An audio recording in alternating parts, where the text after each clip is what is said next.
welcome back to my channel. Now I love playing the new consoles like the Nintendo Switch or the PlayStation 5 and Xbox Series X, but I also like playing some of the older consoles, including the Wii U. Now, today we are going to be talking about why you should buy a Wii U in 2022. About the Wii U, it was didn't sell well because of its incredibly bad marketing.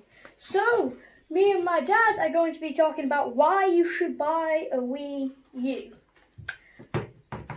So, the Wii U came out in 2011, I believe, and we own two of these, don't we? Yeah. I've got one and Max has got one. Mine's set for Homebrew, which is a totally separate video, which I'm not going to do, but if you want to go on to YouTube and search Wii U Homebrew, it basically allows you to do loads of stuff, but one of the main things I use it for is I install the games onto a separate hard drive, and you can run a separate hard drive on the Wii U and all my games are already installed.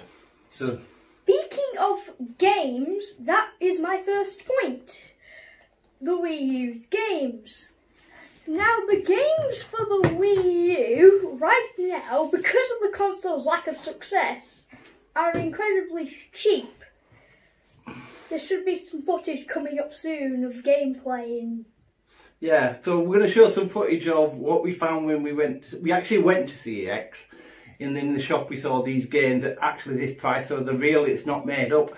And the prices you're going to see on the screen are coming now. And also we're going to run in the top corner, either that one or this one, because I don't know which side I'm putting it on when I edit it. There'll be some gameplay from the certain games, which I think we've got Mario Maker there, a bit of Mario Kart, Wind Waker, and I think Mario Deluxe, is it?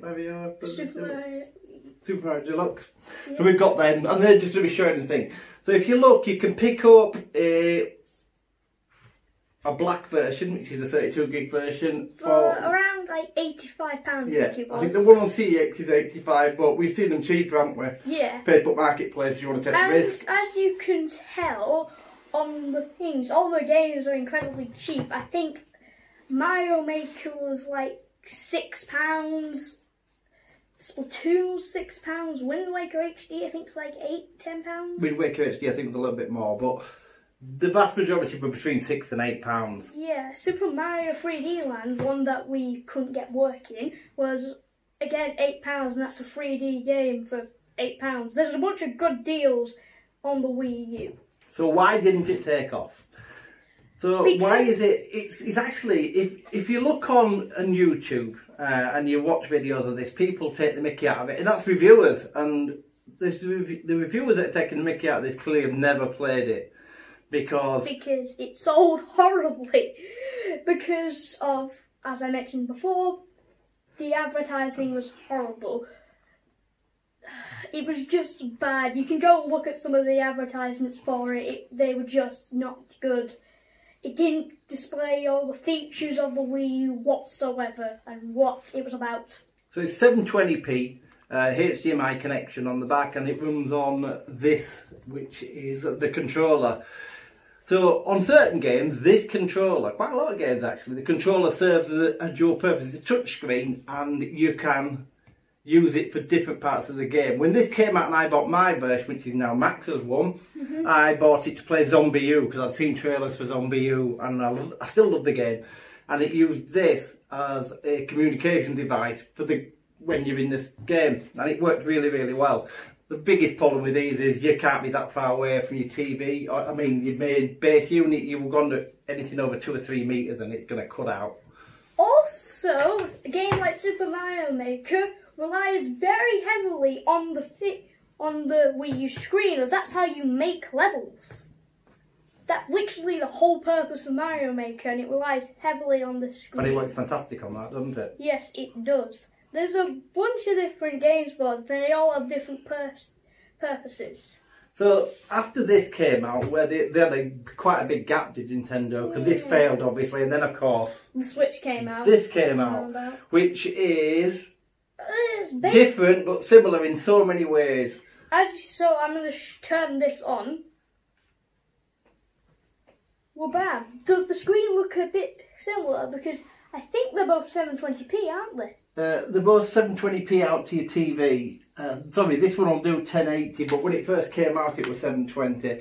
But the whole thing is very similar. If you look at Mario Kart Deluxe, it isn't that much different on a Switch than it is on a Wii U. Exactly. We're not saying for 1 minute this is the best console you can buy at the minute. You've got PS5, Xbox Series X, and a Switch indeed, and it's not as good as a Switch. There's also the OLED model for the Switch. But we worked out for under £120 you can buy this, a Pro Controller to go with it, and 4 games. The 4 games that will have been playing in the top. And that is an absolute bargain. Even if you bought nothing else and just played them 4 games, in this market today, I think that's a great deal. Especially with retro gaming being as big as it is, I think this thing doesn't get fair enough press, does it? A few things to mention. One, Wii U games are probably going to go way up in price. Hey, it's time to watch some baseball. It's going to get older and older and the demand's going to go higher and higher.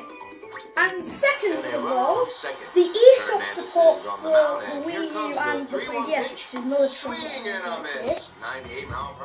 thing, is going away in March 2023. So if you want to get games online, act soon. So, yeah, as Max said, I don't think that's going to really make that much of it, and it shouldn't make a difference to people.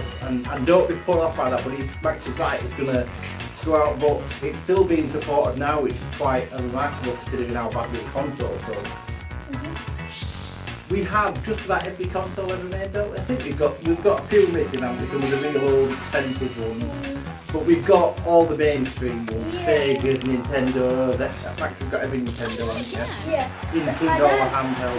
Dad has quite a few retro consoles just from thingy. That's quite a few games from you, too. Yeah, we have a big collection, don't we? We've got every PlayStation. I don't sell them, so we've still got the PS4, the PS2, the PS3, PS4 and a PS4 Pro. And the same with the Xbox, we've got them all the way back to the original Xbox. Weirdly enough, the one PS4 we don't have is the original model. We have the Slim. We have the Slim, but we don't have an original model. Which my Slim is basically just a PS4 Pro. It's with the white model, yeah. Which is actually quite rare. Yeah, it's a nice model, isn't it? It'll be good price. But and now we're into this territory, and don't get me wrong, these are fantastic, but the link between these and the PS4 and an Xbox isn't big enough to me to warrant all the sure, the graphics are amazing, but I'm trying to get. If you haven't got one of these and you've been trying to get older ones up, Sammy, you're not missing much. Just play your PS4 Pro. Yeah, and if you're a big Nintendo fan but couldn't get the Wii U because nobody bought it. Nobody bought it and you didn't realise until setting up. You can get them cheap on places like CEX and if you dare to eBay or Facebook Marketplace. So this is obviously going to be uploaded on Max's channel, but we are probably going to bang it on my channel at some point as well. So Max's channel is obviously the one you're watching now. My channel is CK Motorsport, where I used to do drones and now we do sim racing, so it's on the sim racing channel. But I also do the odd game review, so quick to mention, if you're wondering why I'm not on his channel, I went back to him after a blunder video. Yeah, we tried to do something that didn't work, but here we are. So Max now will be back doing videos, won't he? Yes. So here we go, thanks very much for watching, and have a fantastic day.